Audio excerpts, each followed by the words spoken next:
Okay, hi, it's Diana, and here we are again. Last time we started with the story talking about it being a chapter book. We're talking about a Wizard of Earthsea being a chapter book, part of this short series, originally a trilogy, and then part of a little bit of a longer series. And we looked at the book, looked at some of the illustrations, and talked a lot about maps and heroes and journeys and questing. And so now we're going to, with that information, still, we don't get rid of it. We're going to look at the actual story. 10 chapters, but it's got 2 more books. And unlike Bad Beginning, where we looked at the beginning of the beginning of the beginning, this one we're going to look at the whole book. So there are a lot of characters. Now, most of the characters are what, if we were filming a movie or a television show, we would call extras. They're in the background, they're moving about, they're doing things. Maybe they interact with some of the main characters, but they really take up space. God, that sounds terrible when you're talking about people who act. We're just talking about characters. Let's say that. We're not talking about people having a job as a character. We're talking about characters. The point I'm getting to is I'm not going to talk about all of them. They're there. Not going to talk about all of them. There are also some characters who are have speaking roles. They interact more intimately with the main characters, but there are a lot of them too. And like even the main character's dad, but I'm not going to talk about them, except that I just mentioned he has a father, which isn't surprising. That is to acknowledge that when I mention the characters, there are a bunch more. There are way more that I don't mention than I do mention. So there is a protagonist, and his name is Sparrowhawk. He's a young teenager, and he grows. I think he starts the book at about 13, and at the end of the book he's about 19. So we have that age range of him aging. We did talk about change, so he probably does change. So Sparrowhawk, but he also has a real name. Now, real names are important in this story because with a person's or a thing's real name, if you know it, you have some sort of power. I hate to say over them, but you do. And people don't share their real names except with people they very much trust. So his real name is Ged, and I'm going to pronounce things as I pronounce it when I read it in my head.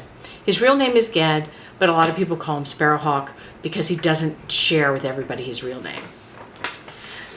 He's the main character. The next character is Ogion the Silent. Ogion is a full sorcerer, and he becomes Ged's first main teacher. Now, Ged does have a teacher when he's younger, and it's his aunt who is also a witch. And from this, reading this, I get that there is some sort of hierarchy of ability, prestige in people who can perform magic. And witches seem to be really down low. There's no training. They can only do so. Anyway, remember, 1968. So Ogion the Silent lives on the same island that Ged does, and Ged performs this really great magic for a young boy who has no formal training. And so Ogion says, I will take you as my apprentice. And so he becomes Ogion's first master. When we say master, I mean somebody who has mastered a thing and then teaches. So he becomes his first master. He actually gives Sparrowhawk his name. And what else? He does also become kind of like a father figure to Ged. The next character, his name is Saret, and she's a young girl, probably about the same age as Ged. He meets her in a field, looking for herbs. And he doesn't get her name then. And Ogion tells her she's the daughter of a sorceress. And she comes back later. She comes up again later in the book and that's when we find out her name is Sarah, and she is also then the Lady of Terranon. I'm going to name 4 more. Jasper. Jasper is a student at Roke's Wizard School. I mean, already I can think of 2 similarities with Harry Potter. He is an older student than Ged, and he kind of shows Ged around, and they become rivals. They kind of like instantly don't like each other. There's a lot of ego that goes on in this book. There's another student, his name is Vetch, and Vetch is probably Jasper's age, and he becomes, instead of a rival to Ged, he becomes friends. And Vetch comes up again. Yarrow is Vetch's younger sister, and she comes at the end of the book, and she's important in the analysis part for me. And then the last character is the Shadow. It sounds like a radio show, because it was. This is Ged's nemesis, and Ged and the Shadow have a relationship of hunter-prey, and they switch. So at one time one is hunting the other, and then they switch, and the one who is hunting becomes the prey. Starting with the event, Sparrowhawk Ged has magic powers and is taught by his aunt, the witch, and he uses the powers that he has are strong for somebody his age, which is kind of what she gets excited when she sees that. I already talked about all this. Oh, Ged saves his villagers from some invaders by creating this fog or this mist. So everybody's really grateful for that. And that's what gets Ogeon's attention, and he comes and he takes Ged. So Ged becomes Ogeon's apprentice, and but he has, like a typical young person, he has these fantastical ideas about what it's going to be like to be the master, what it's going to be like when he has all these powers or all this knowledge. But it's not going fast enough. He's not learning fast enough. He wants to know more, and he's really annoyed with Ogeon because Ogeon does things like they're outside walking and it's raining, and a sorcerer can affect the weather, but he doesn't. He just gets rained on. I mean, how annoying is that? So when he meets the girl, who we later get, her name is Sarah, she kind of goads him on and finds that he has that weakness of, I wish I knew how to do more, and she pushes him. So he goes home to Ogeon's place, finds a book, gets this book, and starts reading these magic words that he doesn't understand. And he's being taken to a very dark place. Ogeon comes in, he dispels the darkness, but what has happened is Ged has opened shadow figure that comes in, and Ogeon dispels it, but he doesn't like kill it or get rid of it. It just leaves. Ogeon tells him, you aren't bound to me. You can stay with me, and I'm happy to continue teaching me, or you can go to Roke and go to this wizard school there and learn there. It's up to you. I'm not going to keep you here. And Ged thinks about it, and he decides to go to the wizard school. So he has to get on a boat to go to the island. And remember, if you remember the map, there are lots of little islands. So he has to go another boat trip number 1. And at the school, there are mages of different types of magic. I know one does the naming, like they go and they research and try to find the names of things, because remember, names are also power. But I can't remember what the others do, but there are 9 of them. And this is where Ged meets Jasper, and he meets Vetch. And like Ged of when he was at home on the island, his home island, his powers are much bigger than his age, and he can best anybody. So, and he's very cocky. He is.